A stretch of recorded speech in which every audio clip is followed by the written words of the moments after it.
ire-resume po ng Senate Committee on Women, Children, Family Relations, and Gender Equality ang pagdinig namin kay Apollo Kibuloy sa Miyerkules 23 nitong Oktubre, higit kalahating taon mula nung kami nag-suspend sa oras ng alas 10 ng umaga.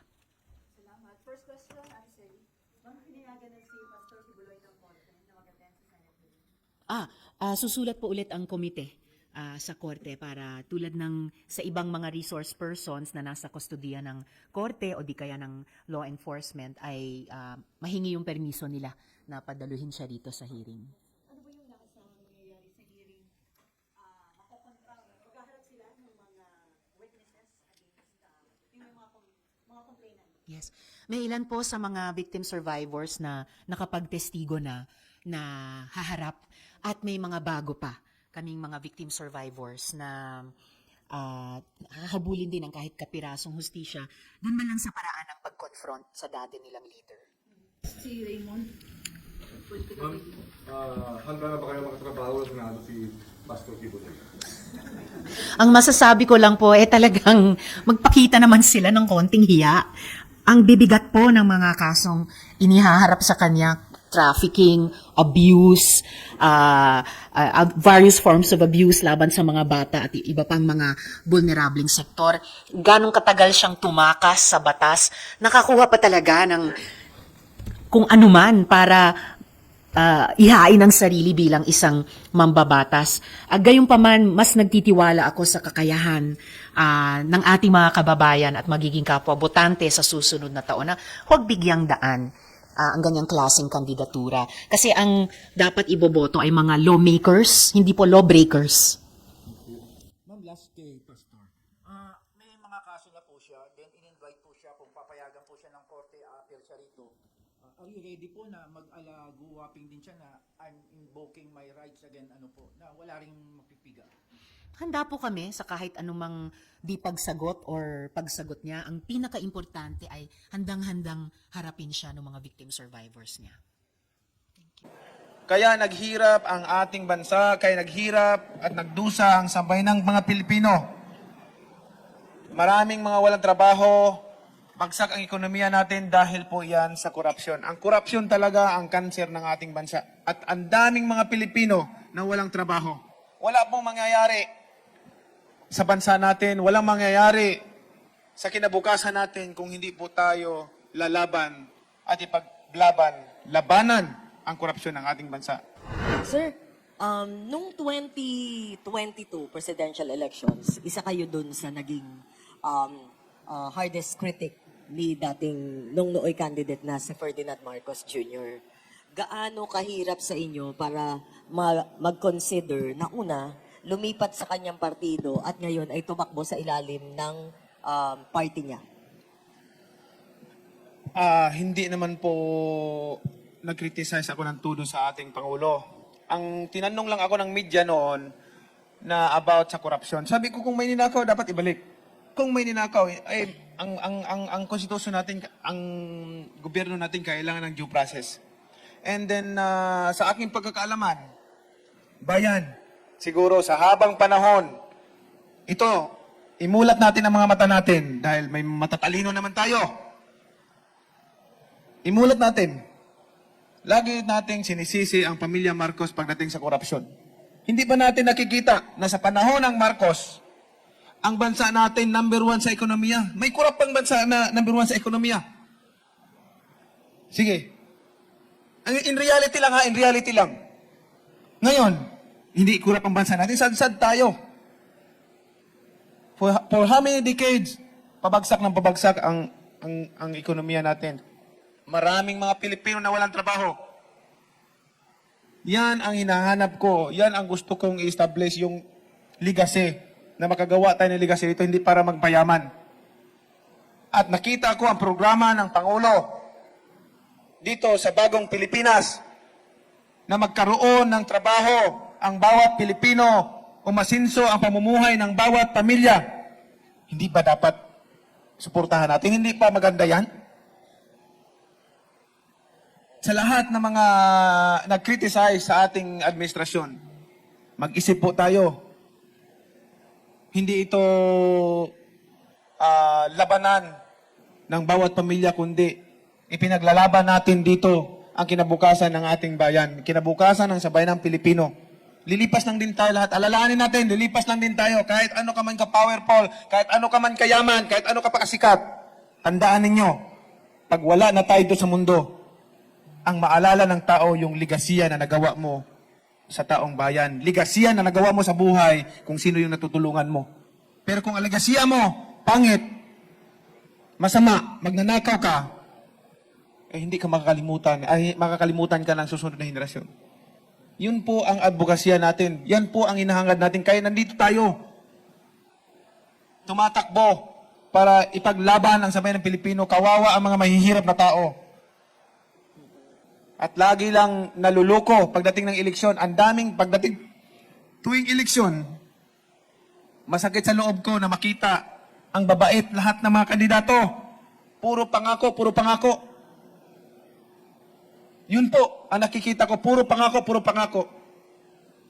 Kung lahat yung mga pangako ay natupad, ang yayaman na ng bawat Pilipino, ang yaman na ng ating bansa. Bayan, imulat natin ang ating mga mata.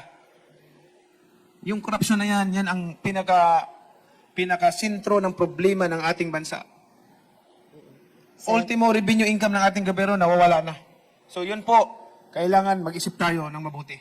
Maraming salamat po. Sen, follow up pa na isa. Para rin maging fair. Kasi isa yung family ninyo. Ang ngayon, ang madalas na sinisilip ng mga critics, ng mga tumatakbo, lalo na yung mga independent, yung pamilya na sabay-sabay na tumatakbo. At marami ngayon nagsusulong na meron isang grupo, alyansa na nagkakaisang mamamayan, 6 ang tawag sa kanila. Nagko-compile sila ngayon ng mga political families na sabay-sabay na tumatakbo at plano nilang kasuhan. Ano po masasabi po ninyo dito? Yun po kasing tinatanong ninyo na about sa dynasty. Alam niyo po ang constitution natin, ang batas natin nagsasabi na lahat may karapatan na tumakbo basta ikaw ay qualified sa mga requirements. Ano yung qualification na yun? Marunong ka bumasa, marunong ka sumulat. Pagka hindi mo pinatakbo yung isang tao, inalisan mo ng karapatan. Contradict naman doon sa ano. Ngayon, yan ang clamor nila. Kung may batas na mapasa about sa anti-dynasty, why not? Bakit hindi natin sundin? I-implement natin. Wala pong problema. Ang akin dito hindi para sa pamilya. Ang akin dito hindi para sa sarili ko. Kundi para sa bayan. Kung paano umunlad ang ating bayan. Pero, sasabihin ko sa inyong totoo, ito ang reality sa larangan ng politika ngayon. They make politics as a business. 98% o 99% dito sa bansa natin. Hindi ko naman nila lahat. Mayroon namang mga honest dyan. Pero pag nandyan na sa posisyon, gahaman sa pera, gusto magpayaman, at hindi iniisip ang kinabukasan ng mga Pilipino. Iniisip ang kinabukasan ng sambayan ng Pilipino at sa mga susunod pang henerasyon. Katulad ng sinasabi ko, ulitin ko ulit. Tandaan ninyo, lilipas din tayo dito sa mundo. Wala tayong madadala. Kahit ano ka pa kayaman, kung sino ka man, wala tayong madadala dito sa mundo. Doon sa hukay, sa libingan natin. Yan lang po, alalahanin natin. Maraming salamat po sa inyo. Sir, one last question. Very quick. Robert Mano, Teleradyo. Very less than 1 minute. Okay? Hi sir, magandang hapon. Mabilis na tanong lang sir, kung pag nagbo-boxing kayo naabangan ng public yung inyong laban, sa pagbabalik nyo sa Senado, ano yung mga dapat nilang abangan, yung mga panukalang batas na ipupush po ninyo? Thank you. Alam mo, may mga importante akong batas na naipasa nung ako ay senador.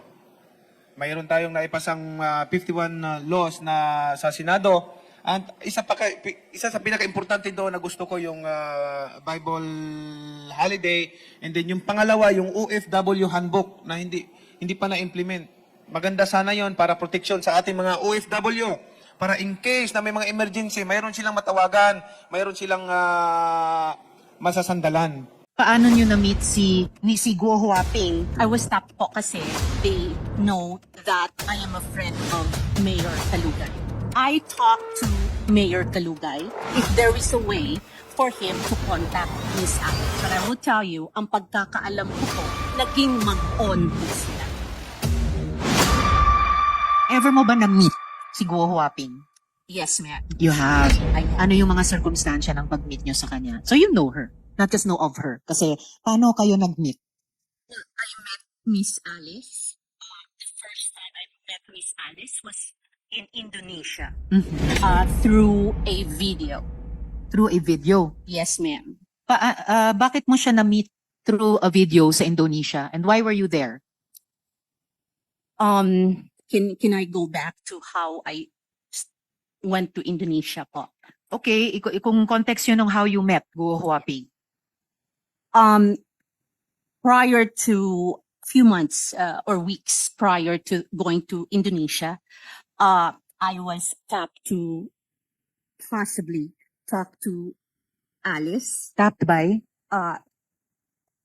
PNP, if it's possible to, because she Are you a was member of also PNP? Madam Chair, PNP in particular, Senator De La Rosa. PNP in particular. the intelligence group, sir. Member ba kayo ng PNP-IG? No, ma'am. So, anong pangalan? We've been waiting. Who is it? General Macapas po. General Makapas. Macapas. So why? Paano nyo na-meet si si Guo Huaping through General Macapas in No, Indonesia? I did not meet Alice through General Macapas. So, I was informed. How did you meet her? I was tapped po kasi they know that I am a friend of Mayor Kalugay. okay, friend kayo ni Mayor Kalugay. Yes. How are you a friend of Mayor Kalugay? I've met Mayor Kalugay 2022 through How? Dante Katabay. Dante Katabay. Yes, Your Honor. Okay, how did Madam you... Chair, Yes, Senator De La Rosa. can you confirm that? Mayor Yes. Kalugay? Mayor Kalugay?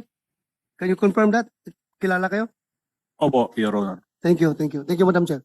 Continue muna. Paano mo na-meet si Guo Huaping? At anong papel ni General Macapas? No, they were just requesting if it is possible po kaya na kasi there was a talk na mag-surrender po si Miss Alice. So ang nangyari po that she would na meron pong mga sa newspaper na magsusurrender po si Miss Alice. So meron na po kasing lumabas that time na warrant from your office. From the Senate. From the Senate po. Mhm. So, I talked to Mayor Kalugay if there is a way for him to contact Miss Alice. Bakit mo naisip na through Mayor Kalugay makokontakt mo si Guo Huaping? Anong pagkaalam mo sa ugnayan nila? Sa pool. Are they business partners, for example? Your Honor, I was told po that they had a relationship. Told by? Kasi po, What kind of relationship? ang pagkakaalam ko po, sir, but I've never seen them together. But I will tell you, ang pagkakaalam ko po, that naging mag-on po sila. That's Okay, it. so that's why you asked Mayor Kalugay paano kontakin si Guo Huaping.